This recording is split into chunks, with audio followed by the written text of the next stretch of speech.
We're rolling, Mason. We're rolling, eh? Yes, sir. Right on, right on. Hello, folks. Welcome to another episode of the Hicks from the Sticks podcast, episode number 93. Yes, correct. We're getting up there. Devin, you sound fucking exhausted, man. It's been a long week. If you guys couldn't tell, we were pretty quiet on the socials. Generally, I run the socials. It's been a long week.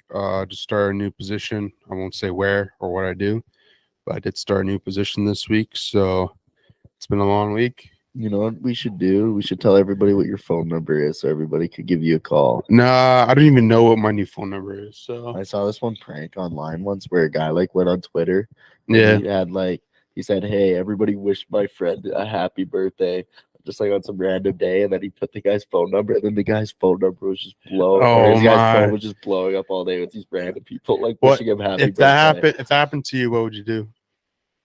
Wow, that would actually be one of moves you could do, because it is such a pain in the ass to get a new phone number. Well, that and then you need to tell everybody all of your close contacts about your new phone number. Well, it would even just be such a pain in the ass. So, do you even bother with the new phone number, or you just turn off your phone for a day? I feel like it's one of those things where we're not even remotely close to being famous, where it wouldn't matter for us. But if you're somebody who was that guy though, that guy though, if you were him, would you? So he was a professional athlete. So he was a well-known person. I see. Yeah, so it's pretty easy for him to just get a new phone so number. when you're actually somewhat of a known person, whether you're an athlete or a celebrity, then you pretty well got get a new number and start from scratch. But yeah, for us, it wouldn't be shit.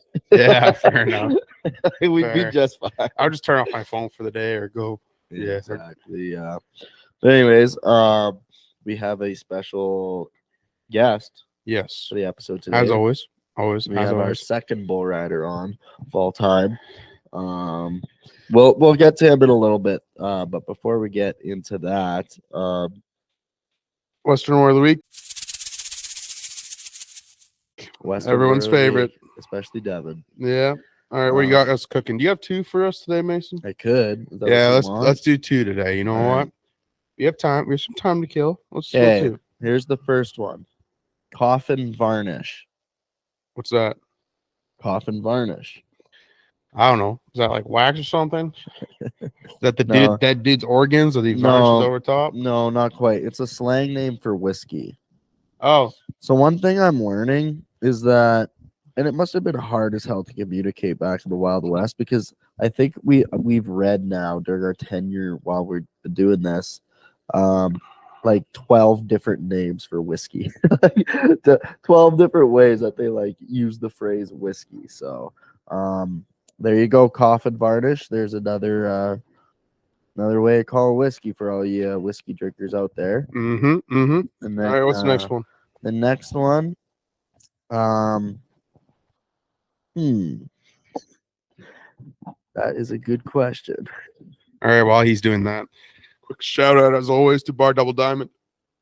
Be sure to check the links in our description. She did, I think, should be updated in this time. So she did get a new website. She did a release about a week ago. So go. I don't know if she has any left, but she might have a few wild eggs left. Be sure to get those before they are out. And also, I want to say 10%. Use code Hicks10. You get some savings. Okay, don't overthink this one, Dev. Yeah, okay, it's very, very simple. Hair pants. Hair pants. Hair pants. I don't know, woolly chaps? Kind of. But not really. Oh. So what are they? Okay, they're a general classification of chaps with the hair on. So just woolly chaps. Does woolly chaps count as hair, though, or is that more of a fur? Well, it's like a fur hair. It's hair, fur, same shit. It's basically, is that the same shit? It's basically fur and hair the same thing. Do you know what it's basically saying that is? It's basically saying they skin the fucking cow. Yeah. And then they just cut the hair on. So it's basically every single girl at Calgary Stampede, they're in the Wild West. That was an original look. But Calgary Stampede is very unique, where they got that heifer print, whatever.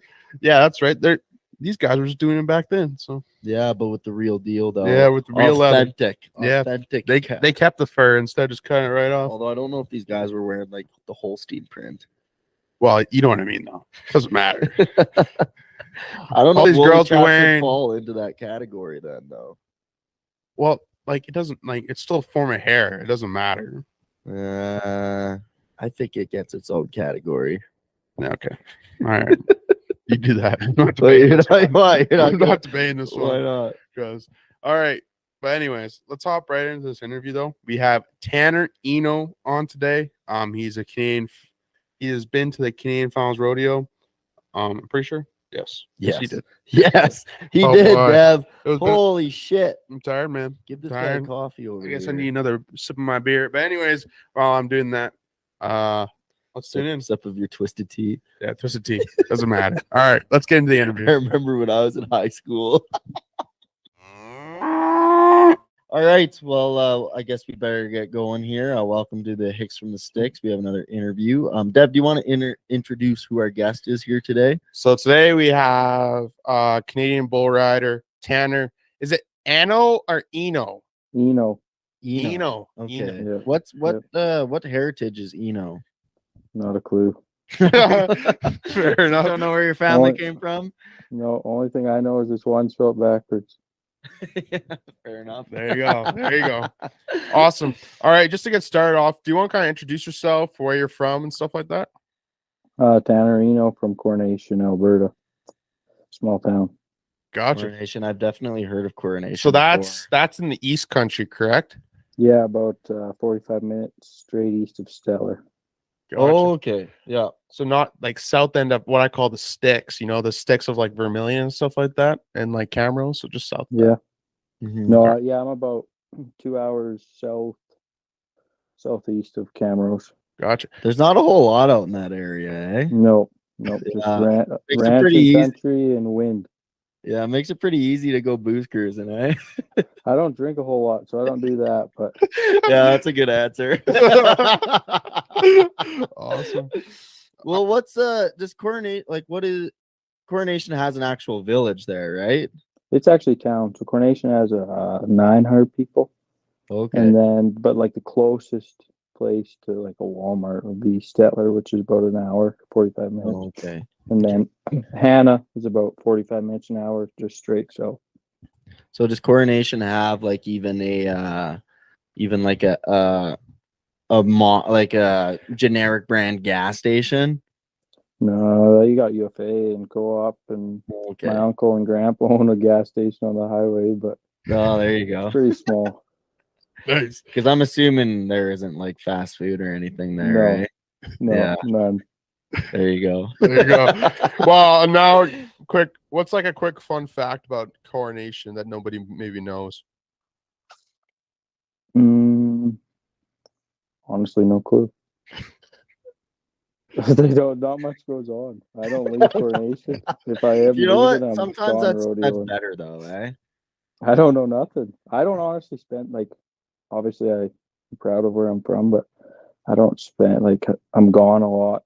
And when I am home, I'm at home doing something or watching TV or something. I'm not out and about, so the stuff I honestly have no idea what that would be. You know, fair enough, man. Fair enough. So when you say home, is that like a family ranch, or you like living in town type of thing? Yeah, I live at home still.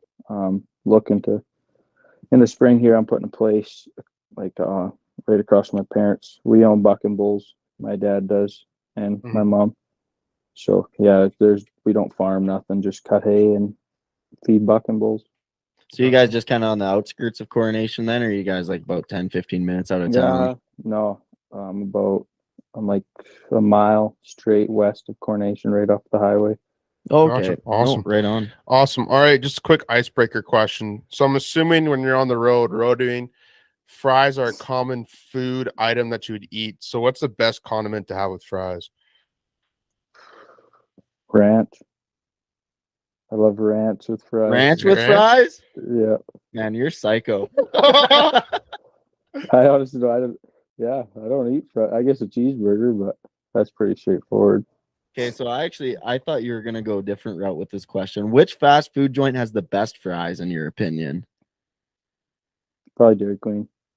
Dairy Queen? Really? Yeah. Oh yeah, Dairy those are Queens those pretty good. those are those Cavendish fries, but I'm pretty sure Cavendish has changed. They're like the Costco fries. You know I what just mean? like them because they're not them. I don't like salt, and McDonald's is too The McDonald's salty. ones are just pure salt. Yeah. Yeah, The Wendy's ones are pretty good because those are the ones that still have the skin on them, don't they? I think so. I don't know. Yeah, so does A&W, I think. Yeah. Yeah. Those ones are legit. Those are pretty good. So Yeah. awesome. All right. Well, good old. We're both Dutchmen, so we both like our potatoes. So thought I'd Oh, ask something about There that. you go. Yeah. Awesome. All right, let's get into the bull riding stuff. So how did that all get started? Like, how did you get into bull riding? What were the early beginnings of it? Well, my dad rode bulls professionally for 8 years, and then since I was born, my family's raised like the bucking bulls. So it's kind of all I've ever known, I guess. Yeah. Just always been around it. So you're Yeah. kind of destined to do it as well. Yeah, I dang sure wasn't forced to do it, but I always wanted to do it. Mm-hmm. So your dad did it for 8 years. Was there like a certain injury was the reason why he stopped doing it, or it was just banging up his body a little too much? No, honestly, like my dad will tell you, he'll tell you just straight up. He didn't back then. It wasn't how it is now. He didn't have the opportunities, but he his best year was the year he quit, and the only reason he did retire and say I was done is my sister was born, and he just didn't want to be gone. He wanted to be at home. He just the next chapter, I guess. Yeah, no, fair enough. Fair enough. That's then- probably pretty smart. Yeah. So was your parents like your main mentors when you were trying growing up and learning how to bull ride? Yeah, I mean, my dad just taught me everything I know, but there's a lot of people that have helped me out in big ways. But my dad was from the start, and honestly, every time I went to someone else and talked to them about it or got on bulls around them or stuff, pretty much everything they said was my dad. It was the same as my dad. It's just for whatever reason, sometimes when your dad says it to you, you don't. When I was younger, obviously, I feel like I've grown up and listened a little better. But when you're young and your parents say something to you, it's when, like, for example, Cody Custer, he's helped me a bunch. He won the world. I couldn't tell you the year, but he's a world champ. Anyways, went down to Texas and spent a week with him and got talking to him after we got on some bulls and just talking about the sport and all the things about it, and everything he said was the exact same as my dad. And then we went back to the room, and because me and my dad were down there, and I literally remember just as soon as we walked in the room, I was just like, Dad, I just want to say sorry because I thought you were old and didn't know nothing, and I should have been listening because he said the exact same thing. But I guess because he's a world champ, I listened and took it. Yeah. Fair enough. Fair enough. That's awesome. All right. Wait, so how old were you when you hopped on your first bull? Well, I mean, I messed around with it my whole life. My parents tried everything possible to get me to do something else. But when I got on my first big bull, I've been 16. Gotcha. Oh, okay, yeah. Gotcha. No, your parents are like, hey, look at this, look at this scalpel. You could be a surgeon or something. Yeah. They weren't showing me that because they knew I didn't have the grades. Gotcha. They were like, here, let's go over here and maybe buy a horse or do something and go rope. Yeah. Yeah. Fair enough. Yeah, Fair stay enough. away from them damn bulls. Yeah. Yeah. What was your first? So you start bull riding. What was your first major injury? Because I'm assuming they just come with the sport, right? That's such a bad I'm question. just asking. Though. Oh, they for sure do. My first, I mean, it had lots of injuries. I was pretty fortunate. Like, how I went about it, I think definitely helped me. But I got hurt, like tore apart my ankle. So I was in a boot for 10 weeks. Got knocked out, broke my cheek. But the first like serious injury was this year. But other than that, I just minor things. Oh, gotcha. So what would be like the most common injury that a bull rider would see? Like I would almost assume it would have to be rib related almost, eh? I honestly don't. Probably, honestly, it'd be your hand. Okay, actually, yeah, that's probably. I was either that's a thinking good- that or your bicep. Yeah, there's lots of people that tear their biceps off. Yeah. Yeah, But that would make I sense. think hand, but I honestly couldn't answer that question. Yeah, I guess Right. it's probably everything gets equally banged up. Yeah, eh? it just depends on the person. I think Just some depends how people you fall. you flick them in the head and they're knocked out. Yeah, So maybe their issue is concussions. Mhm. yeah, no, Fair for enough. sure. Awesome. Did you ever join, like, go to college and join like a college rodeo team, or did you go straight pro after high school?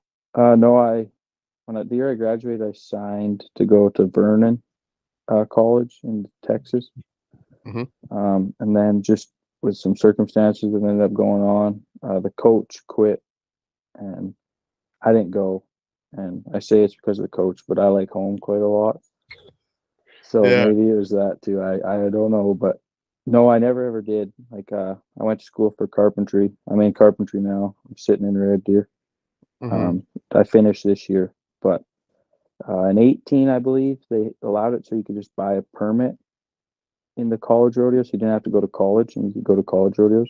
So I went to like 4 that year, and I ended up winning the permit championship or whatever you'd call it. But I only went to like 4 in Canada, never in the States. Gotcha. So that was for the college. Were you technically representing Red Deer then? No, because when I'm a permit, I'm just riding for the. Oh, win. I see. Okay, yeah. So Yeah. you didn't do any rodeos while you're in college then, No. under the college umbrella? No, nope, I never ever did. And I would. I mean, I think they're a great thing. It's just where I'm at now. Like I'm in college now. There's not enough money for me to go to them. You know what I mean? I'm not. Yeah. It's great Fair if you're like where it depends just where you're at. I think they're a great opportunity in Canada and Alberta, wherever. They've done a good job growing it, I think, up here. Mhm. Because down No, the States, even it's crazy. yeah, like even for all the college sports, like no matter what you're doing, whether it's basketball or hockey or whatever, if you're doing it just at the college level, you're doing it for the love of the sport at that point. You're not making any good scholarships or anything really. Yeah, unless you're really good. Yeah. So how was it like though, jumping right away, turning 18, jumping right away into the pro circuit? How was that? I actually didn't. I amateur rodeoed for 2 or 3 years. I went to amateur rodeo just because my goals. I set a goal of winning all my amateur associations in Alberta. So in 17, I rode open bulls. Uh, I have a late birthday, so I could have still rode junior bulls, but I got on open bull ride, the big boys, I guess. And then 18, I amateur rodeoed, and then I didn't quite achieve the goal of winning them all. So then I went back in 19, and then 2020 was the first time I started going professional ones. Gotcha. Awesome. All right. Well, let's get a bit more into like how like you prep and stuff like that. So obviously right now you're probably gearing up for another busy summer. What type of training do you often do? Like, are you going to like practice pens and stuff like that? What's your bench? What's your bench, bro? Not much. I want to be as little as possible. I don't lift that many weights, to be honest. I go to the gym lots, but I don't even know what I bench. I'd like to say a lot, but What probably about not. squat? Are you more of a squatter? Honestly, my trainer just tells me what it is, and I just put it on there. I've never thought about how much I can do. Fair enough. So like, do you guys do very specific, because you say you're a trainer, so do you guys do very specific style training? Like it looks a little bit different than everyone else that's in the gym type of thing? Yeah.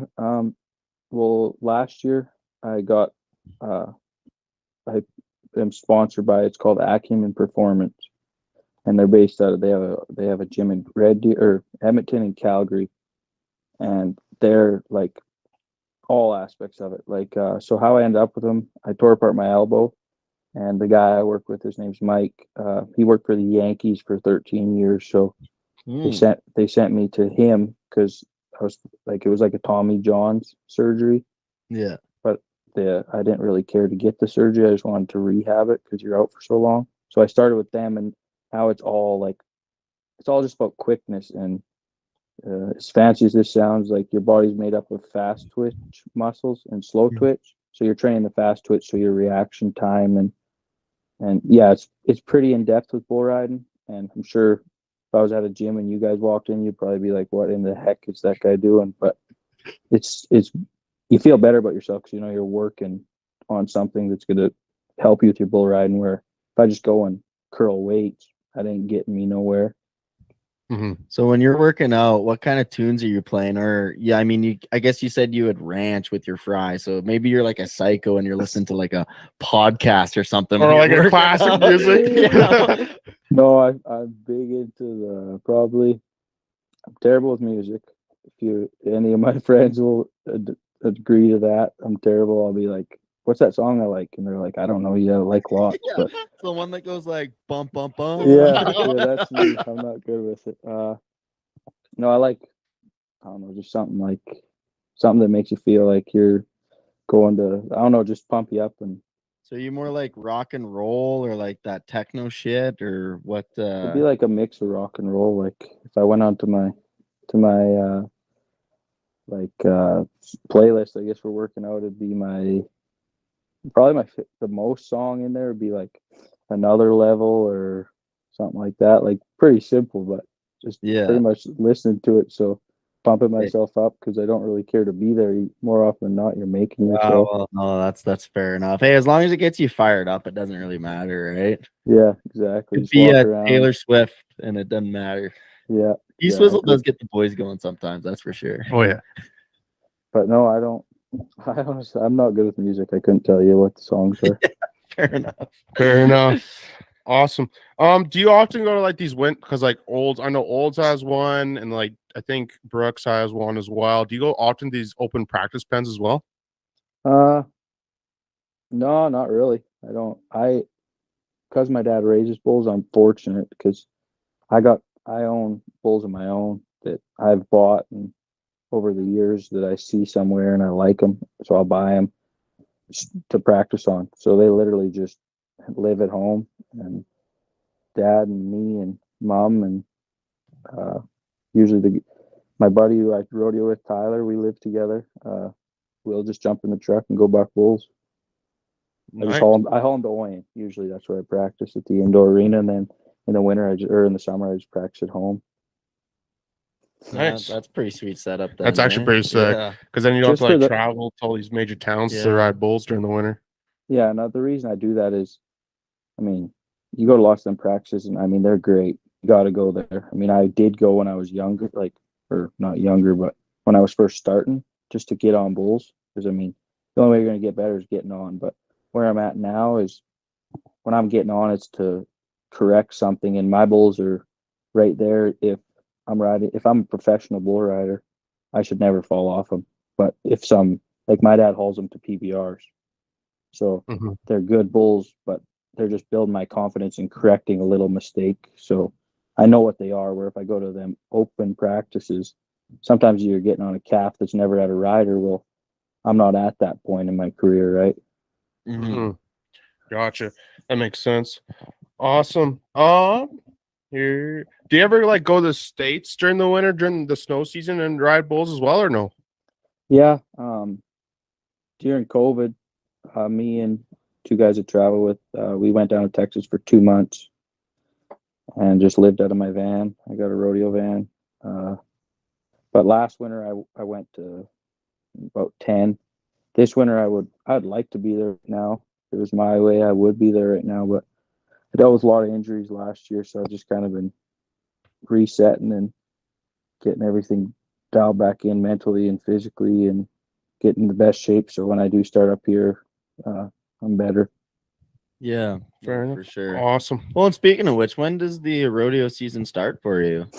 I would have started already. Like there's been a couple PBR events, but I have went like this weekend's Lethbridge. It's a cup event, like a televised. Then they had Red Deer a couple weeks ago.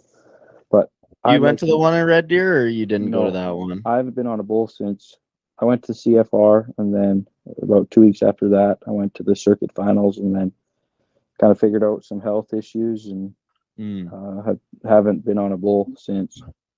Yeah. Gotcha. Oh, fair enough. So then I guess so during a normal year you would have started, and then what circuits do you often participate in? Either up Mainly here or down south? like the CPRA and the PRCA is Mhm. the main ones I focus on right now, but then also the PBR. Okay, yeah. Gotcha. No, Awesome. right But on. the CPRA and the PRCA, they kind of they work together. So a lot of the CPRA rodeos, which is like Canadian Professional Rodeo, and then it's Professional Rodeo Cowboys Association. A lot of the CPRA rodeos up here are approved with the PRCA rodeos, so your money counts to both. Mm-hmm. And then do you ever, like, during the summer, do you ever go down to the States, or do you like to stay up here during the summer? I haven't yet. Last year I was supposed to go down, and I couldn't end up going, but I would, and I plan on. It's just I'm real big on goals, and I break my goals down as a ladder. So I just climb the ladder. So where I'm at right now, I'm not going down there in the summer. I'm focusing on Canada. Gotcha. Yeah. That's fair. States are overrated, anyways. Oh, they're pretty good. I mean, all those Yankees down there. I mean, You like, got $3 Copenhagen. Yeah, I mean, yeah, $5 for a pack of smokes. Like, it's pretty nice. Hey, when we were down there in Arizona in December, we got pretty hard into the Zin. Have you ever tried that? Yeah, I was pretty heavy on the Zin, and then I just tried to ask myself what would John Wayne be doing, so I switched to pouches. fair enough. Yeah, no, the Zin is freaking good, man. Zin's Do you good. chew Yeah. the threes or the sixes? The sixes. Oh, we tried. We got 110 of the threes, and we were like, "This ain't enough." So then we went straight to the sixes, and it was like hooked. Yeah, it was like, all right, Yeah. this is good. This is a good place to be. I had a bunch, and a buddy from home was like, "Hey, you got any extras?" I was like, "Yeah, I do." He's like, "Well, could you sell me a log?" So I sold him a log, and I told him when I give him one, they were threes, and I sold him sixes, and I told him if it ain't good enough, put two in. So he put 2 6s in. He said I couldn't get off like 15 minutes. He was all messed up. Like, Yeah. No, when you're repping the threes, you gotta throw like 2 or 3 in your mouth at once just to feel something. Three. So. You're throwing 3 in? No, no. It depends how much I had to drink. You going like a full house type of thing? Yeah. Holy shit! Yeah, just put the whole can in there. Right? Yeah. All right. What's like your favorite event to go to during the year? Like in the past couple of years, what's one that it's coming up on your calendar and you're getting pretty excited about? I've never rode there, but I'd probably have to say Panoka. Panoka would be real cool for me. Last year I was hurt, so I couldn't go. I went and watched my 2 travel partners, and they both did good, made the short round, and then got bucked off, but made some money.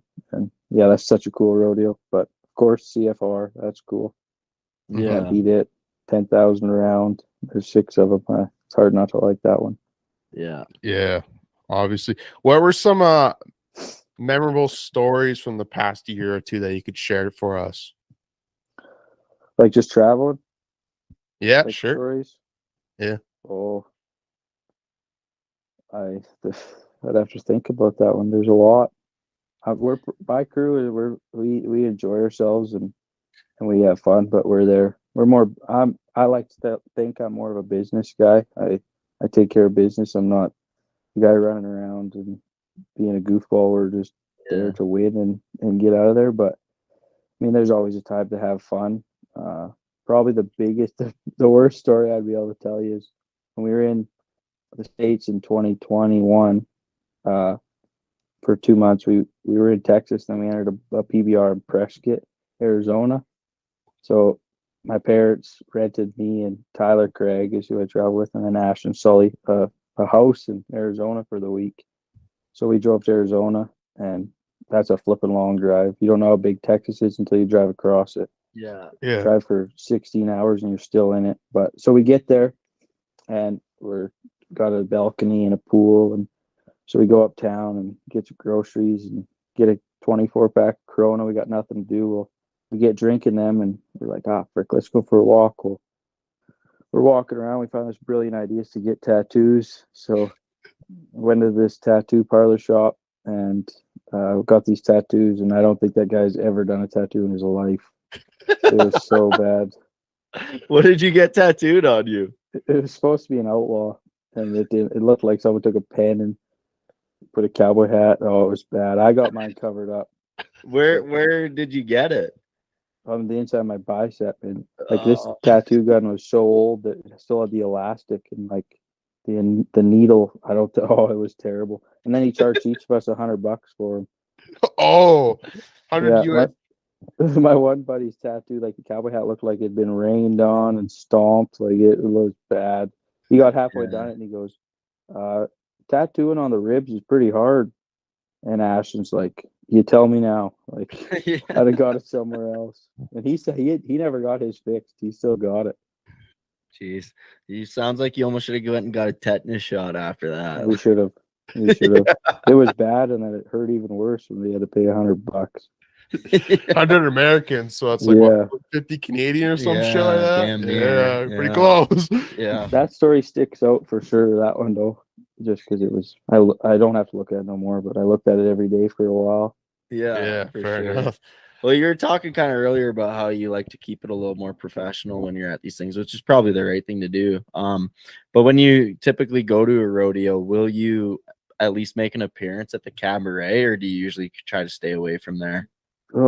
Honestly, I couldn't tell you the last cabaret I was at. Oh yeah, CFR.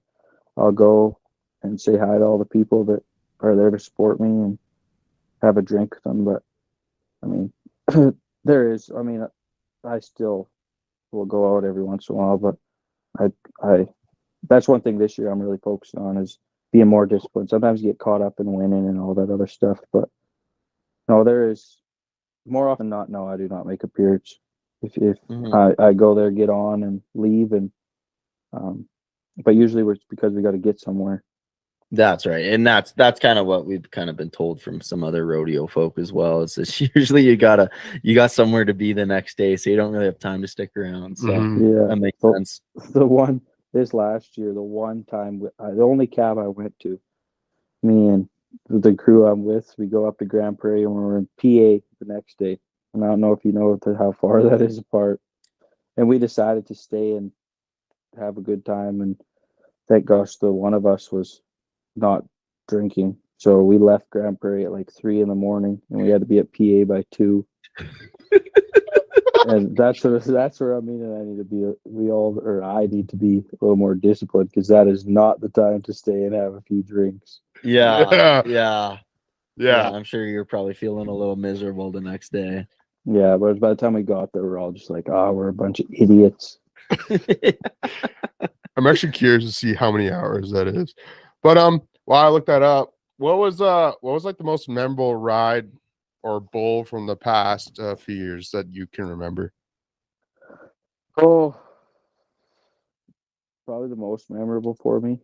The CFR, winning a go around with the CFR was pretty special, but just for all the reasonings behind it, probably one of my favorites would be this summer.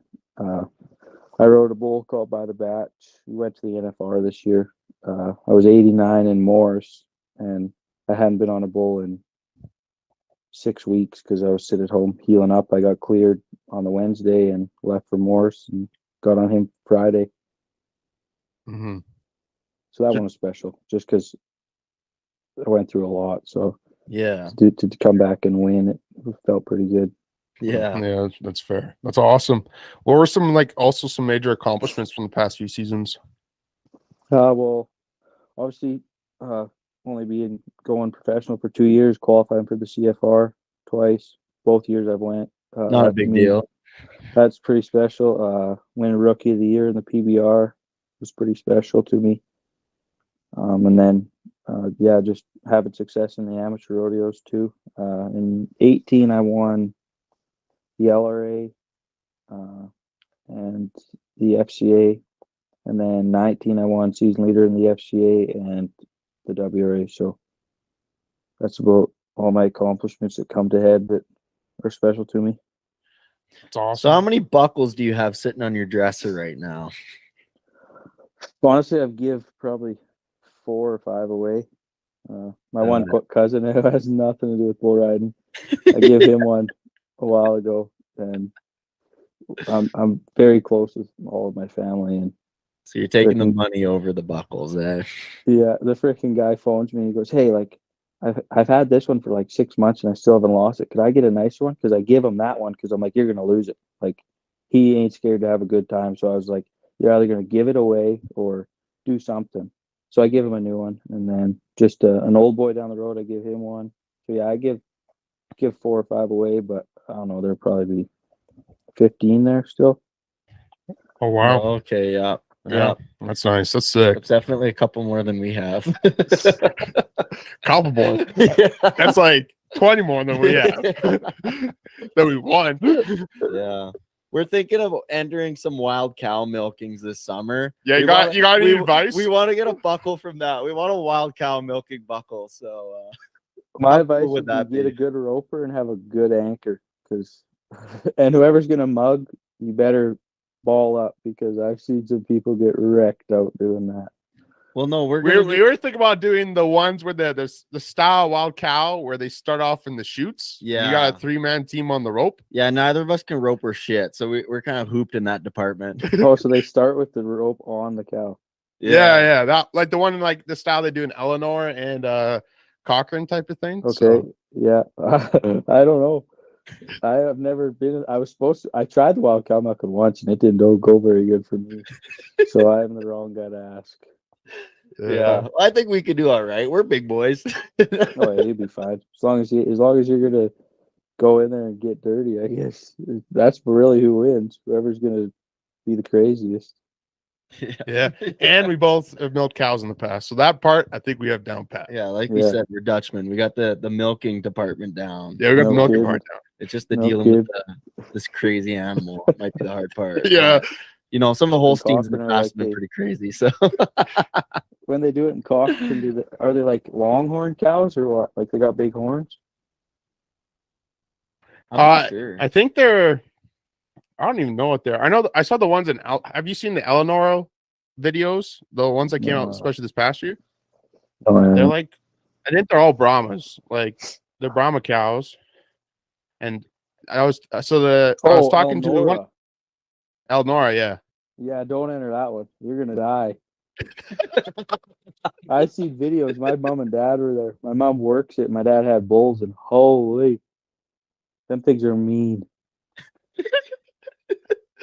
Yeah, my buddy was telling me the story about it because he lives in Trochu and he's pretty close with the whole committee. And apparently, the guy who gave him the stock the first year he gave like his nice cows, his nice Brahma cows, and apparently they weren't being very nice to the cows or something like that. So then he gave him his like most rankest cows the year after that, and it absolutely like wrecked everyone that was in the arena. Yeah, my mom and dad. My mom has a video on her phone, and like them cows were coming up the rope like to get them. Where usually they ain't supposed to do that. Nope. Should we do that one, Dev? If you're gonna do it, if you win one, that's the one to win, because that one will mean the most. Right. That's the only wild cow milking buckle that actually matters. They're probably nice buckles too. Yeah. Awesome. All right. Back on track here a little bit. When you're prepping for a bull ride, because like most guys when they're doing like an athletic event, they have like a pregame routine. Do you got one as well? Yeah. I just really focus on staying relaxed and really just kind of talking myself that I'm the baddest cat around. But I just do my stretches about I try to do it like at a rodeo and like the saddle bronc riding, because that's about the halfway point. So I have my little stretch routine and then kind of just stay loose and visit and try to keep relaxed. And then once I say 2 ahead or 1 ahead or whatever, then it's time to flip a switch and it's my time to win. But I don't I just really, when that comes, I try to just not think. I just believe in myself and believe in the work, and again, just tell myself how much of a badass I am, I guess. That's right. Yeah. I remember what I used to always say to myself before I used to do something sometimes was I would always just say in my head, all right, now give her shit. Yeah. So I Yeah. feel like you're probably doing the same thing. So Yeah. whereabouts in your whole warm up are you popping the Zin? Is it like after you're all stretched and you're just looking to get a little loose? Is that where you're popping it in there? Or the Copenhagen. Yeah. I'd usually probably just have one in all the time, and then I'll Yeah, spit there one you out, go. and then depends Yeah. how slow the rodeo's going. If it's slow, then I'll put another one in. But if not, then I honestly usually spit it out when I hang my rope. So about probably 20 minutes before I get on. Yeah. Well, and I guess speaking of which, what are some of the more because everybody obviously has their own way of doing things. What are some of the more kind of wacky routines that you've seen some guys do? I've seen some. There was one guy I watched, and he warmed up his rope. I don't know if you know what that means, like warming up the rosin Yeah. with your hand, with his free hand, and he made like 2 swipes, and he just shook it because he's like, "Holy man, that's hot!" And I was looking at him, and I was like, I was helping him on, and I didn't say nothing because not my place to say nothing, but I was just like, man, if you're warming up your rope with your free hand, you should maybe do some more practicing because this ain't gonna go good. Yeah. Yeah, exactly. And then I seen a guy in Texas. He put his hand like your handle. You got like the bottom of your rope, and then your handle, and you're supposed to put it in between, like in your handle, and he put it underneath the whole thing. Oh, Yeah, you see all sorts of things, but Did he ride pretty good? I never. I honestly, I left, and my buddies were going there after, and they seen it. So I don't even know how if he ended up nodding that way or how it all worked out, but I can't imagine he did. well, then what's the point of getting like an expensive bull rope? You might as well just get a regular rope and just tie it around and hold on. Yeah. Exactly. I don't think he'd been on many. I seen this guy too one time. He was at the PBR in Prescott, and his rope had never had rosin on it. Like, and Cody Custer was the judge, and he kind of looked at the guy and he goes, "Yeah, you ain't allowed to get on. This isn't the place for you. This is professional bull riding. Like, Yeah. you're gonna get killed." Is there a certain thing that you use that makes it extra sticky that some other guys don't, or does everybody use the same shit? Everyone kind of like I've made some rosin, and I really like it, and I've sold it to some guys, and they really like it. But it honestly sucks to make because you got to mix it all up. So I buy mine from a guy named Edgar. He won Canada, but his is really sticky, and it's good in all climates. And that's the biggest thing about it is there's certain stuff that's good in the cold. There's some stuff that's really good in the heat. Some stuff that's good in the rain. So it's kind of like a big family. So we all kind of share. And if someone don't got none, steal it from someone or however. But yeah, we all use pretty much the same stuff. It's got to be real sticky. Yeah. I never made rosin. I don't think you've ever made rosin. No. What goes into making rosin? So like Neutrogena, you know what that is? Like saddle soap. Yeah. Like a bar. So I'd cut like half a bar of that, and then I put a half a bag of black rosin, and then a full bag of white rosin. And the only reason that is they say white rosin is not quite as sticky as black rosin. And then I put like a pine tar for baseball players. I'll put a tube of pine tar in there, and then put it on the stove and get it all real hot. Mix it together, and then dump it in cans and put it in the freezer, and then it'll harden up. Well, what's that stuff that the MLB just banned? Like, That's or pine tar. recently? Yeah, it was like, what's it called? Like Spider Tech stuff or whatever. I know, but that sounds like you're cooking up some meth. You're saying half a bar of this, half a bag of that. We got Walter you'll White talk to over some- here. Breaking Bad. You'll talk to some people, and they'll be like a cup of Coke, a couple fuzzy peaches. It's like, dude, I ain't doing that. I ain't going to the candy store to make rosin. Wait, you say people actually put candy in their thing, or is that a joke? Yeah, that's serious. Some people put like Jolly Ranchers and fuzzy peaches just because they're sticky. Like, you're right. Yeah. To eat them, I've never done it, but some people do. Yeah, Interesting. I could see it working. Yeah, but I mean, it's a little. I'd never done it, and I probably would never use it, but some people swear by it. Yeah, fair enough. Gotcha. Whatever floats their boat, I guess. Yep. I noticed, like, if you look on like social media and stuff, you even go to some of these rodeos, you notice that some of the bull riders and the the Bronc riders as well, they have some pretty fancy get-ups nowadays. Like I think Rocker Steiner is rocking like the whole red type of look. Are you in that class as well, or are you pretty tame with your get-up? Mine's pretty straightforward. I like it simple. Mine's just black and white and silver, and so honestly, like it's kind of a match. I don't like red. I just kind of want to be clean and simple. But no, I would call myself flashy by no means, but I definitely like to look good. My stuff's always clean and stuff. Yeah. Classy, not flashy. Yeah, exactly. Yeah.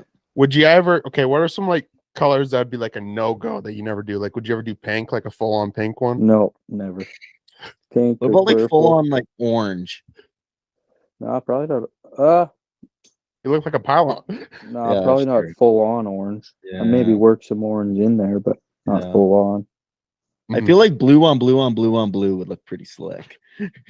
Yeah, you can't dislike blue because all the rights wear blue, so they do a lot of winning. There you go. Awesome. Well, I guess actually speaking of which, like, do you just use a regular black helmet or do you have a like a specialized helmet? I got like it's called a 100X, so it's specialized for bull riding. Okay. There are some disadvantages to it, I think, but the disadvantages definitely don't outweigh the advantages. Mhm. When I first started, I wore like a hockey helmet with a lacrosse cage. Yeah. And obviously I was first starting, but frick, I bought a new helmet every week because they hit me in the head all the time. Oh, okay. And then I never thought about it. I just kind of we were in Vegas at the PBR finals and they were selling these 100X, so I went and tried them on. And of course, my parents were all over that idea because it's safer.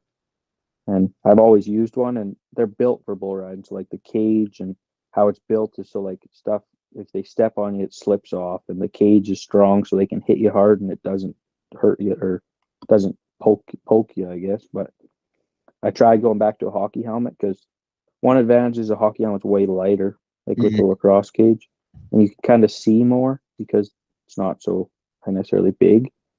But I went back to 100X just because the 100X, I mean, I feel like they could hit me in the head as hard as they want, and I'm gonna be all right. You know what I mean? So it makes that much of a difference, eh?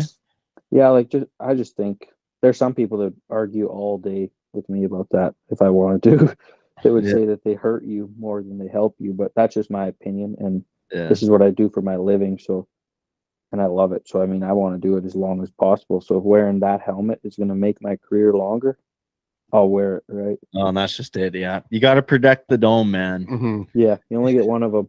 That's right. All right, we were just messing around.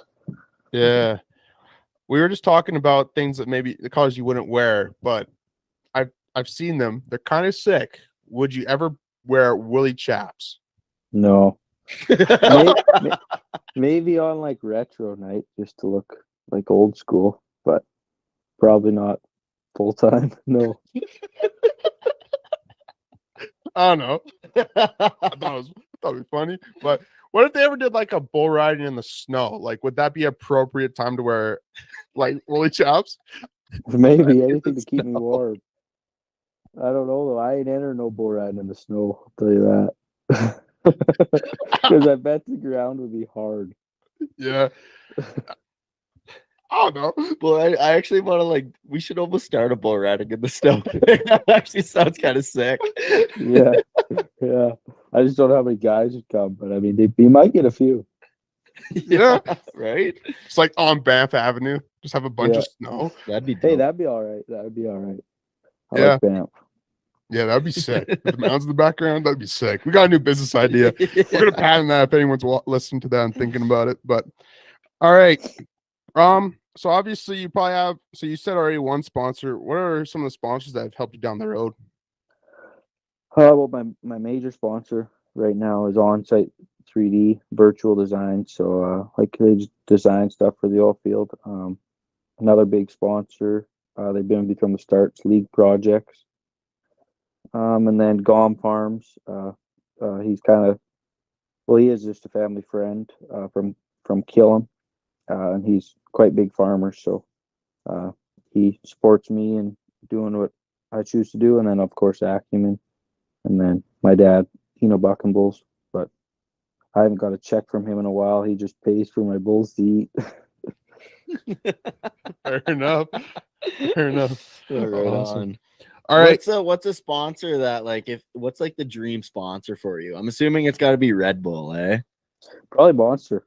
And Monster? Oh Monster. yeah. All right. What's a top Monster flavor then? The original. The Told you I'm original? simple. Come on, you can do better than that. That's all I drink. I'm not even lying. I don't. If I was to drink an energy drink, it's just original Monsters. Yeah. I forget what it's called, but I really like the one. It kind of has like that white and red and blue can, but it has like a tropical kind of or like a floral fruit kind punch of one? pattern on it. Yeah, it's like fruit punchy. Yeah. That one's stellar. I had a brand new flavor the other day, and it was a mango flavor. It's pretty good. Pipeline Punch is pretty good as well. Yeah. Monsters are good too. Yeah.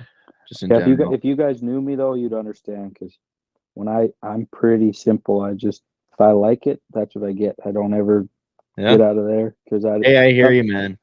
I don't If it like ain't broke, buying don't fix some- it.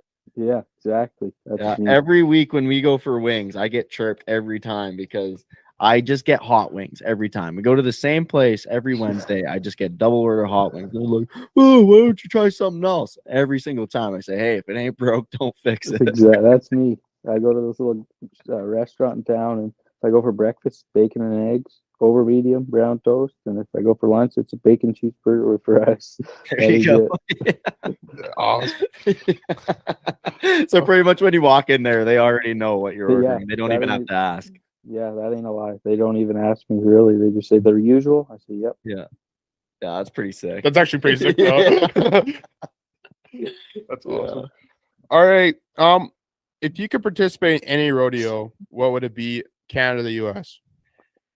Oh,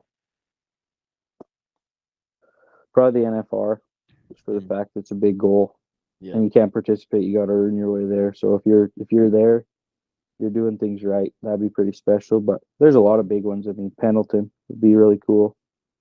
I could go to it. I just have to enter it. Calgary would be a cool one. 100,000 would be all right. There's lots of big ones. Salinas, California, Red Bluff. Oh yeah, I could go on and on about Yeah. places I'm excited to go to. I just again haven't went just for the fact that it's not on the plan right now. That's right. Yeah. That's fair. One day, right? Eh? Yep. When I get there, I want to win. I just don't want to pay my fees and say I got on there. Yeah. That's fair. Yeah. No, that's the right way to go. That's a good about way it. to do it. Okay. There's a lot of stadiums and stuff and venues out there for all sports. If you could host a bull ride or be in a bull ride in a certain stadium with a certain type of crowd, which one would that be? Oh, That's a good question, actually, because we're thinking here like you have NFL stadiums Like- to pick from. Like if you go to you could do, Seattle, like MLB. if you go to Seattle and you go with the Seattle crowd, like that's gonna be loud. I think it's probably be like the loudest. It's one of the loudest They're all stadiums. liberals there. They're not going to go to a bull riding. It doesn't matter. my dad took bulls to the bull ride in Seattle, and right where they were housed, man, every day, all day, there was a whole herd of people right at the stoplight saying how he hurt these bulls and this and that. And I mean, I'm not gonna get onto that topic, but people like that just kind of frustrate a guy because it's like if you actually took the time and wanted to learn about it, everyone would come and show you what it's like to be a bucking bull, and you would change your mind. Yeah. But they don't. They just sit there and want to say that we hurt these bulls, and it's like it's just frustrating. But Yeah. Yeah. I don't know. That's a big topic. There's a lot of stadiums. Mhm. I think the AT&T would be rank in Dallas. That was So dope. big. I was thinking as well, like that NFL stadium they just built in LA. That one's pretty dope, but I don't think you'd get a bull riding in LA. Like, I They don't had think one. that would They really had one work. last weekend. Was there? Yeah, in LA, the highest level PBR was in the Staples Center. Really? Unleash the I Beast. thought I thought they were. I don't know if the LA. we're gonna get on this Yeah, topic yeah. a little bit, but weren't they banning rodeo in that county or whatever? Orange County. They were I don't know trying if to, LA's but in then Orange County though. they filled out something, I guess, and it brought the PBR back. And Yeah, I cool. don't get it because it was sold out all 3 nights or all 2 nights. So you tell me how they want to ban it when it's sold out. right? Yeah. That's Actually, I feel like the correct answer to this question is Madison Square Garden in New York. no, I got a better one. Outdoor. I'm going with the baseball. Either Yankee Stadium or the Reds or Fenway Park in front of Big Green. Oh, Fenway Park would be pretty dope. Yeah, In that'd be front of the cool. Green Monster. It's Fenway Park where there's like a lake behind it. No, that's in Boston. That's where like the Green Monster is. The one, Which is the San one that- Francisco is the one where it's like right on the bay. Yeah, like well, they'll juice one, and then some guy in his kayak will go over and get the ball. Yeah. I think they do that in some of the Florida ones as well. No, don't they? just San Fran's known for that one. Oh, okay. Yeah, but I would say in front of the Green Monster, that'd be sick. Yeah, it'd be pretty dope. They do have a bull riding in MSG too. There's a lot of cool ones. Madison Square Garden. I know they used to. I don't know if they've done it for a while. I know they used to do it though in Madison Square Garden. Yeah, they did it this year. That was in they? Okay, January. no, Yeah, Yeah. They do them flipping everywhere. Really, T-Mobile. My dad took bulls to the PBR finals in Vegas, in 19, and that arena is unreal. Oh yeah, I believe it. Yeah. Yeah, it's got to be so electric when you like have one of those kind of places sold out, eh? And then getting to ride in Rogers Place was pretty special. I mean that's a cool arena. I don't know if the arena is super nice, but just cool to walk down the same hallways. I know I haven't been there yet. I've seen pictures and it looks pretty sick in there. But yeah, thankfully when I was there, the casino was closed. Or I'd have lost all my money.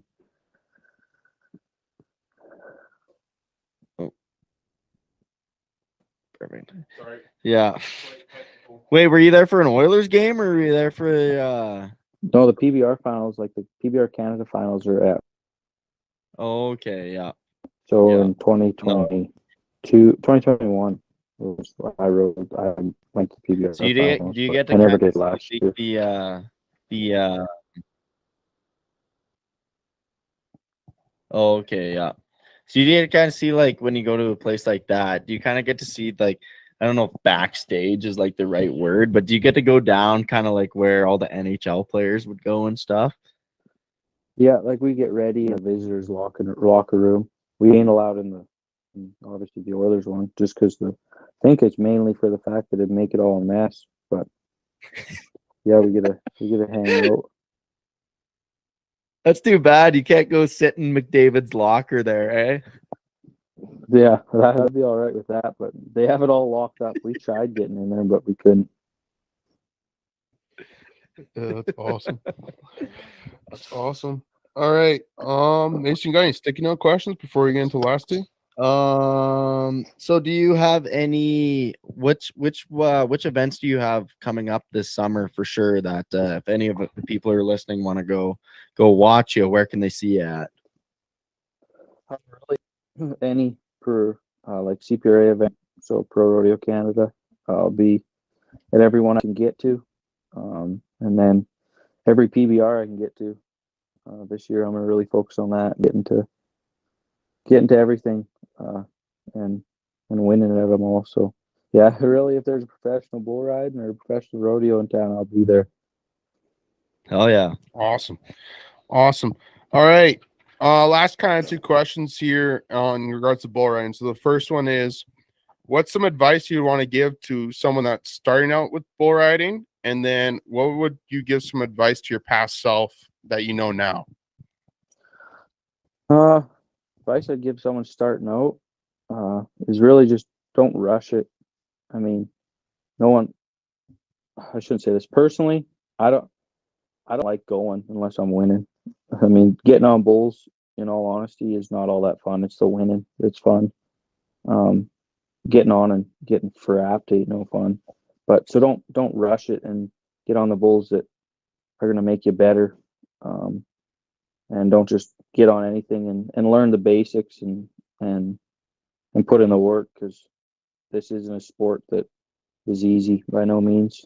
If you put in the work, though, you'll get figured out and it'll all start coming together for you. And for my biggest thing that I would tell myself younger would probably just be that as hard as it is to enjoy the tough times, because that's what makes you. I didn't get that even this past year with dealing with a lot of serious injuries. There was times I was done, like just mentally and physically, and just torn apart. You know what I mean? Because you're so goal orientated and so focused on one thing. I was kind of, in all honesty, I would put my health in like I didn't even care. Like at CFR here, I got knocked out and I went home and well, for like 4 days I was a little bit sick, and then I just started doing things, and I would just do whatever just because I was like I'm fine, but I couldn't see very good and I had headaches, and then I went to Regina and got on bulls there, and after about third day, like I could hardly see, so I went to sports medicine, and they're great, and they're without them we couldn't have rodeo, but I went to them and I figured out what was wrong, but it was just because I I didn't care. You know what I mean? I was so focused. I was just Yeah. like, I ain't sitting out. So just just that the bad times is what makes a guy, not the good times. The good Yeah. times are just that much sweeter when you go through hard times. Yeah. That's No, the awesome. bad times are what build character, that's for sure. Yeah, and to be straight up with anyone, I mean that I could sit there and tell you that till I'm blue in the face, and you don't get it till you go through it, right? Like I mean, I heard it, and I was like, oh no, it ain't like that. I don't need bad times, but Yeah. looking back now, I mean, I haven't been on a bull in 3 months, and it's not by choice. It's just maturing and learning about your mind, because this sport's all your mind. Yeah. No, for sure. That makes sense. Awesome. All right, we got a couple random ones here now. Well, I guess not really random. If you don't mind, can we get into like the bucking stock? So, how did that all get started with your family? Just my dad riding them, and then it's kind of honestly his way of getting an adrenaline rush, I guess. I mean, he always says that he gets more nervous flanking a bull than he does getting on him. But yeah, he started with some cows, and then went on to obviously got some calves off them, and it slowly got more and more, and then started buying some bulls. And again, there's a lot of people that my dad's bought bulls from, and my family's been very fortunate in the buck and bull side of things. Like my dad's took bulls to the PBR World Finals on 7 or 8 different times. He's had the buck and bull of Canada in the PBR twice, so we've been lucky. But yeah, he just started raising them, and then started buying some, and now we don't have any cows. My dad just buys them bulls when they're about 2 or 3 years old, and then uh, feed them up and buck them a little bit, and hopefully they work out. Gotcha. So is that kind of what keeps your dad busy during the summer? He kind of will contract the bulls and stuff, or Yeah, so usually my parents try to come as much as they can to watch me, but like my mom works at them all, so she'll like time them. So like the horn, and then the secretaries will take all the entry fees, and then my dad takes bulls, and yeah, they're sometimes they're gone more than me going around. To be honest, they'll be ripping around and then stop in somewhere and watch me, or else we'll be passing each other on the highway going different directions. Yeah. What's your dad's bucking stock company actually called? We haven't brought that up yet. It's Eno Buck and Bulls. You know. Okay. Yeah, they're on Instagram, or he is. He's not very good at it. Every time he needs to make a post, I gotta, but he gets it done, I guess. That's awesome. It's probably just about beating me in followers, freaking Really? guy. He's probably a little more known than me. Now, is he one of those people where if you put a camera in his hand and he would video like his daily life, do you think that'd be kind of interesting or not really? Be a lot of coffee. Fair enough. But no, my dad's pretty good. He's he can visit. He likes visiting and telling stories and talking about when he used to ride bulls. But Yeah. no, we only got about 20 bulls at home, so our chores are pretty laid back for the most part. Like in the summer, the bulls that are going, they just get fed square bales. They're just like us. They're on a diet, and they're fed a certain grain, and you put this stuff in their grain just to, in all honesty, just make some juice hogs. They're just ripped right up and ready to go. They're probably more of an athlete than most bull riders, to be honest with you. Yeah. Yeah. Yeah, when you say they're juicing them up, are you throwing like creatine in there and maybe some tren little or bit of what? little bit of roids. No, the Yeah, a PBR. little pre-workout before every time they Yeah. go on buck. The PBR actually tests the bulls for drugs. Really? Yeah, so like when my dad takes the bulls down there, he's got to have a vet check and everything, and then they test them to see if they have any drugs in their system. So all Like, the stuff they give Quick them is piss just test. yeah, I guess so. I've never seen it how they do it, but the stuff we give them is just minerals just to keep everything working right and make Yeah. them feel good. And then we exercise them and yeah, kind of just they honestly, if you're gonna be an animal, be a buck and bull because they live the life. Yeah. Yeah, No shit. fair Yeah. enough. Yeah. Be They a get good to one though. Yeah, because they get to But see the world and get a bunch of free food, I guess. yeah, but if you're not very good, then usually life isn't very good. I'd Yeah. assume they don't last very long. They get Yeah, old. Yeah. Yeah. yeah, At least you got a chance, though. yeah. Yeah, At least you got a exactly. chance to have a good life. You look at all these other cows living on ranches. They know their demise is coming. I'm betting though our buck and bulls, they're the bull that won Bull of Canada in 19 homegrown.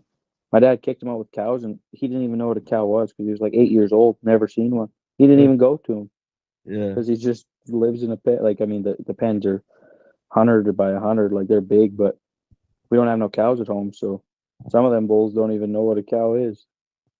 Okay. Freaking Verge. Yeah, no kidding. We're hard on them. But usually when they retire, That that's bull what their ain't no job is. ladies, man. No, no, no. Oh. They just hang out. But yeah, my life's pretty easy on that side of it. Yeah, for Mhm. sure. Awesome. All right.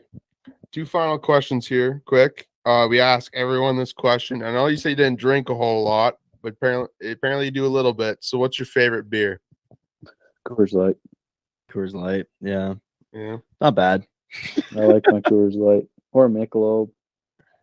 Really, if I'm drinking, I don't really care. Michelob's good during this, like on a really hot summer day, because it like actually refreshes you. Yeah, yeah. Other than I find if I drink too many of them, I just feel crappy. Where Coors Light, I could get drunk off them and still I got a headache. But Yeah. that's You feel a little Michelob, I more could only have a functional. few. Yeah, exactly. Yeah, fair enough. So Awesome. you stay away from the banquets then, eh? I like them too. Honestly, it depends where I am. Like lots of rodeos don't like. We went to La Crete and all they had was Pilsner. I don't Pilsner's like good. Pilsner. I don't like it. But that's all they had. So I mean, if you wanted to drink, that's what you drank. I drank a few White Claws because one of the guys I was rodeoing with had some, and I got made fun of, so I just started drinking Pilsner again. Yeah. I mean, like the White Claws aren't bad. No, Yeah. I like them. Yeah. Yeah. No, because There's better seltzers. well, out there's better there. seltzers because like I'm celiac, so I can't have beer. So I'm always drinking like the fruity tall can drinks. The girly Yeah. drinks. Yeah. So I've had my share of them. They're pretty good. Yeah, I don't mind them. I'm surprised that you say no to Pilsner because you're only probably an hour from Saskatchewan border. So isn't that all you guys can get out there? Yeah, that is true. We go and work for a friend of ours in Saskatchewan, and he likes Pilsner, but not me. I'd rather drink Lucky, Yeah. to be honest with you. Gotcha. Awesome. All right. Last kind of question here. Favorite sport outside of bull riding? Big fan of hockey, but I really like golf. Golf. Ooh. Yeah. Golf's a Gotcha. good Hockey one. and golf, Yeah. Mhm. I'd have to say. Those like go the hand sun. in hand. Yeah, the winter I try to play a little bit of hockey, keep me in shape. But summer, oh yeah, if we're anywhere and we have time, I'm going golfing. I was gonna say you probably don't have much time to do that though, eh? No, like for example, like go on the North Run. You're up there for a little over a week, so you go golfing. Yeah. When we're in BC on that run, we'll go cliff jumping and wake surfing and all that stuff. So I mean that's fun. I ain't a real good swimmer. Yeah. So the clubs come with you everywhere you go though, eh? Yes, for the most part. Yeah. They can fit because I got a rodeo van. Like I said, it's a Mercedes. So me and my dad built it. So it's all inside. It's got some beds and a TV and Wi-Fi and a PlayStation, and You if I got could it fit all my golf clubs, rigged out. then my golf clubs are coming. But if I can't, they're staying. I'll leave my golf clubs as long as I can get my rigging bag. Yeah, fair enough. Fair enough. Awesome. All right, Mace, you got one more questions? No, do you? No. So thank you again for coming on, Yeah, though. We thanks, appreciate Tanner. it. This is awesome. You bet. Anytime. Yeah, and everybody who's listening to this, make sure you go check out Tanner at some point this summer. And then where's just go to every rodeo, and maybe he'll be at one of them. Yeah, I don't know. I plan to be at them all. Yeah, exactly. So what's your socials? And I guess too, we gotta pump up your dad's socials numbers a bit, even though he's passing you. But what are those as well? Mine's just Tanner Eno. Eno, and it's Eno, not however you guys said. And Eno. yeah, and my dad's just Eno Buckenbulls. Perfect. Awesome. Awesome. Thanks again, eh? You bet. Interview with Tanner Eno. Yeah, thanks again for coming on, Tanner. It was a great time. Look Mhm. forward to seeing you this summer. Mhm. One thing I want to Check out his dad on social media. Remember, his dad's a pretty good follow on social media, so be sure to check out his socials. Yeah. I thought it was funny that his dad, I think if I remember, because we did this interview a little while ago. If I remember correctly, his dad has about the same followers as he does, I thought there was more, or more. something like that. So go I don't know. amp up the dad's numbers. Okay. Go But throw 'em anyways, up. one thing I wanted to say here before we got into our wild and wacky world is St. Patrick's Day is upon us. By the time Yeah. this episode come out, it will already have passed. But Devin, back before you figured out you were celiac, Yeah. have you ever had a green beer before? Nada. No. No. Now, would you bite the bullet just to see what it tastes like? Not really. No. No. I guess being celiac, like the liquefied gluten is probably the worst for you. Eh? Well, it's because it's liquefied and acidified, so it's already bad for your stomach. And then like take it and times it by like 100. Like that's probably like if you knew me, you know me my first year. We're not going to go into details, but the reason I found out I was celiac is because A, all I ate was pasta and I gained 40 pounds, and then B, all I did was drink Molson Canadian every other day And whiskey. and whiskey. You're really big in the Alberta Premium.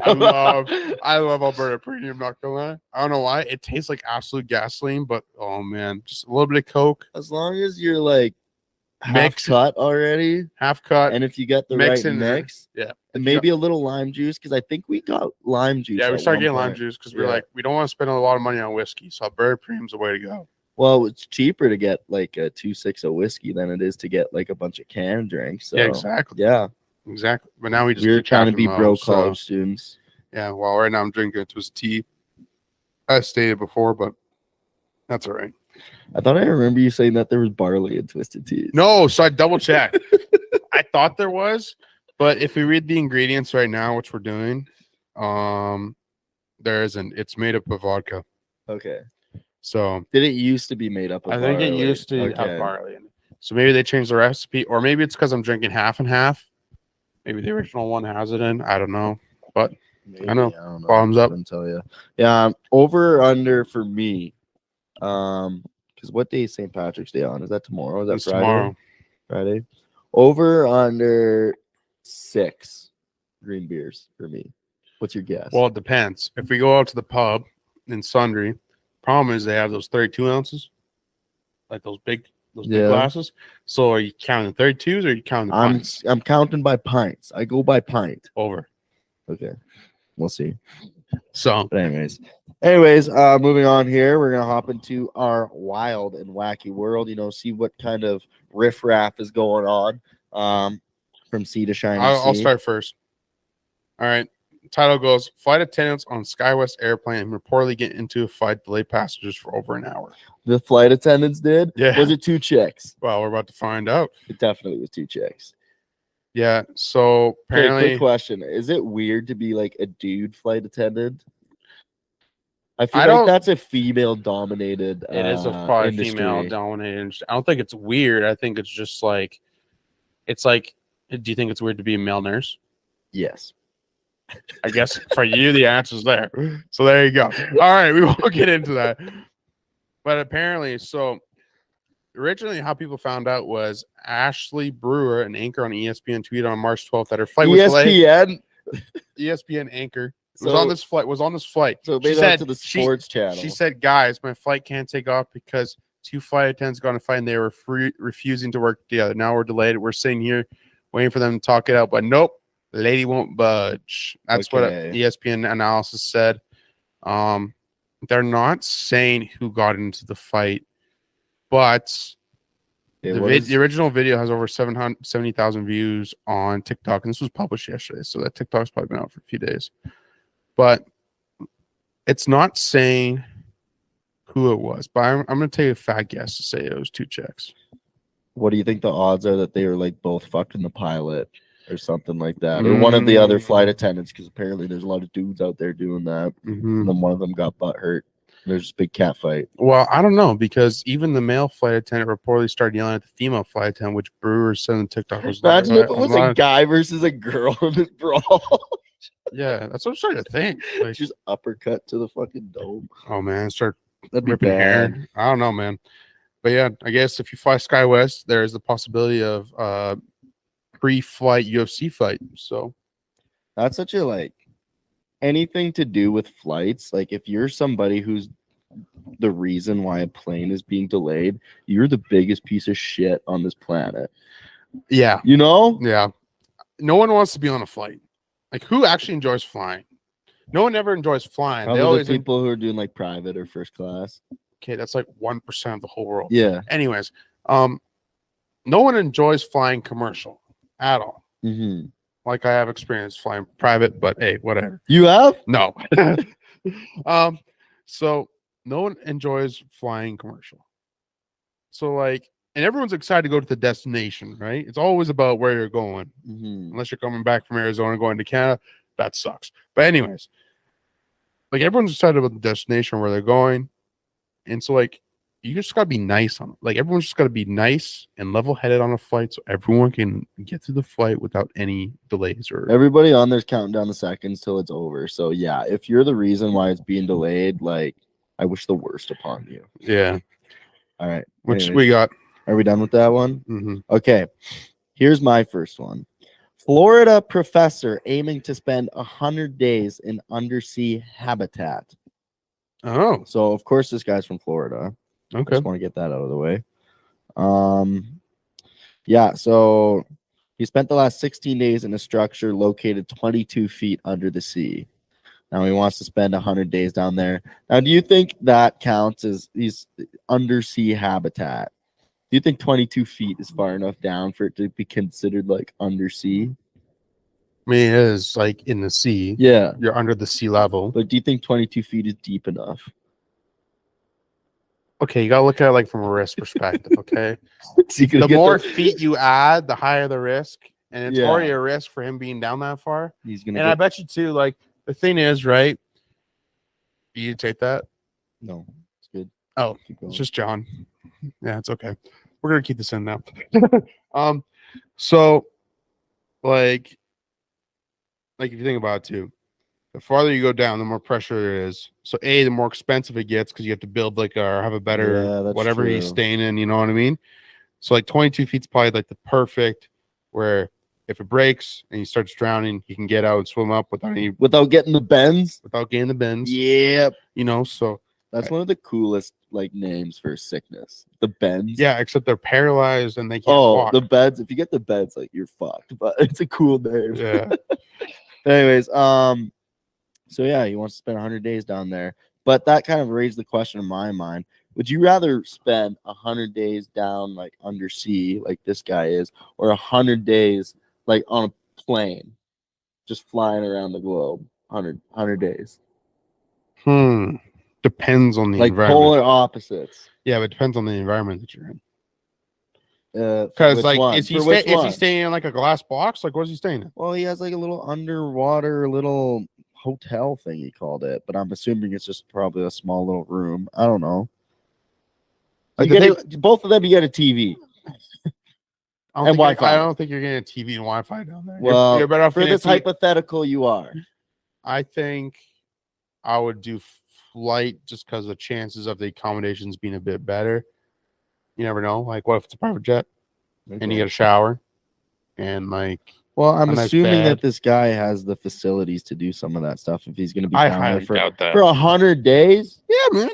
There's psychos. Yeah, that's over 3 months. Wasn't Mr. That's Beast? over 3 months. Yeah, but wasn't Mr. Beast like didn't he like get buried alive for like 36 hours, 50 hours or something like that? Did you see the video?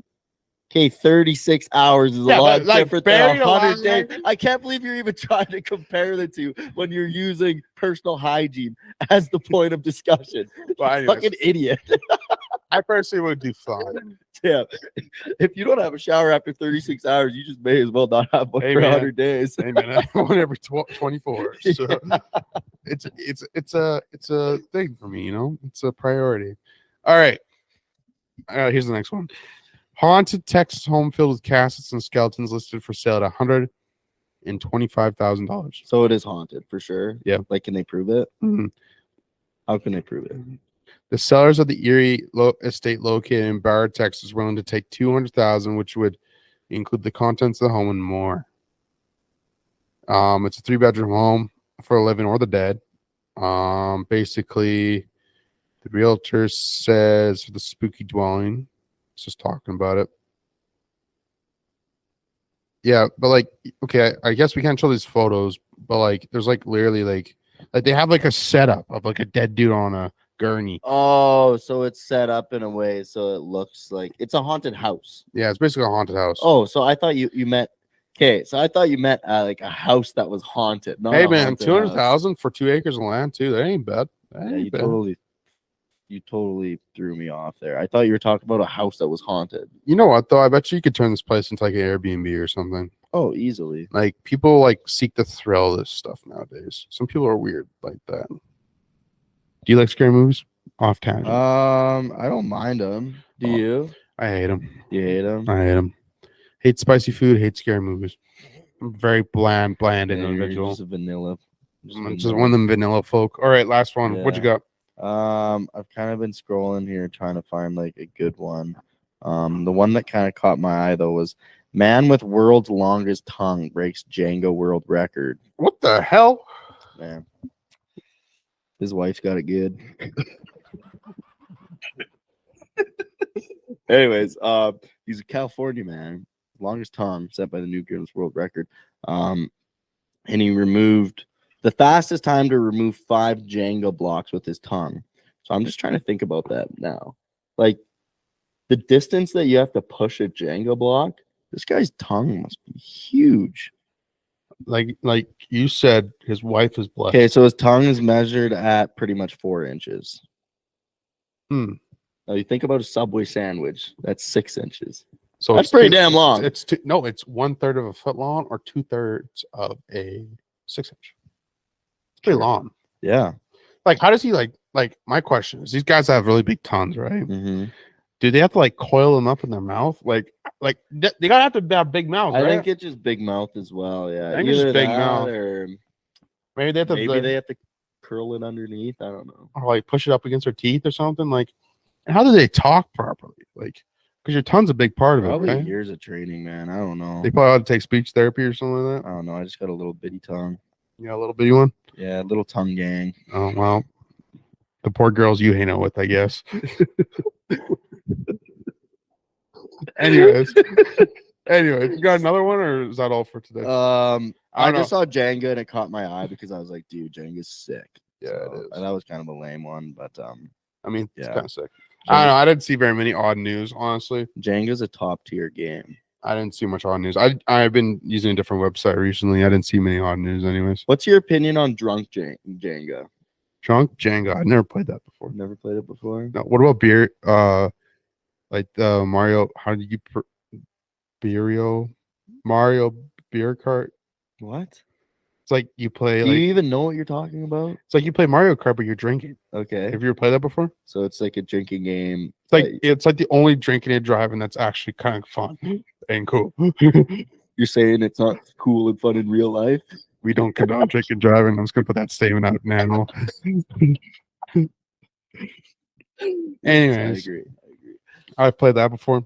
What's the best non-drinking drinking game? You know what I mean? Like you got your conventional ones. You got your Non-drinking drinking game. I'm sorry, a drinking okay, so you have your conventional drinking games, right? You got Okay. your beer pong, your honeycomb. They Okay. have that one where like the guys have like the 4 cups on the corners. I don't know.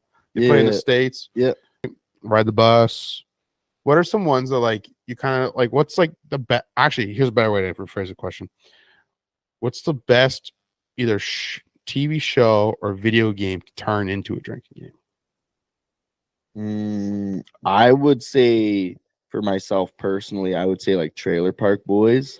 Okay. And then maybe you could have like say you got a drink for every time that like Julian takes a sip of his drink, or every time Ricky like lights up a new cigarette or joint or something like that. Yeah. I feel like you'd be drinking quite a lot. Or every time they say an F-bomb, you'd be drinking a Or you got a shit ton, shot. man. She got a shotgun every time Bubbles talks about his kitty. You'd be shotgun quite a lot. I think they drop the F-bomb, which is quite a lot. If you like take a little sip, I think you get pretty wasted after a couple episodes. Yep. I was thinking, so like, I don't know if you've ever told this story. I won't say everyone that was in it, but well, 3 of us were. I won't say the 4th one was. Actually, no, he was on this podcast, anyways. Remember the one time Massimo and we all came down to Tabor to see your family? Oh yeah, yeah. Yeah, that's another fun way to do it is like drinking, watching sports. Yeah. I've done this before in the past as well with some buddies when I was in college. Yeah, so that's we were watching like World Juniors and we had a big whiteboard, and yeah. every time something happened, you had to drink a certain amount for if your team did it or Yeah. the other team. Well, even like did goals something. or stuff like that. I guess yeah, if you add rules, I guess the one time when we came down, we were doing it for goals because it's Battle of Alberta. Yeah. Half the house was split Calgary Edmonton, like almost dead center in half. Yep. And so whichever team scored, the opposing fans had to take a shot.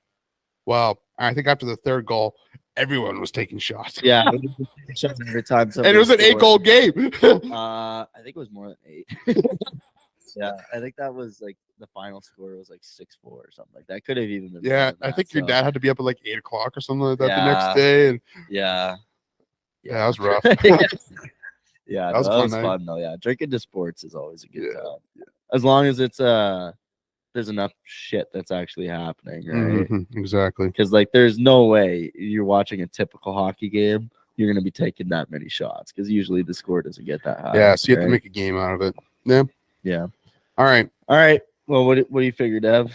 I say we call it for another Sunday. All right, sounds good. All right, well, thanks everybody for listening. Go check out the socials. Go give them a follow. Yeah, I don't know. Is that pretty much all, Dev? That's all from me. All right, thanks for listening, guys. Catch you later.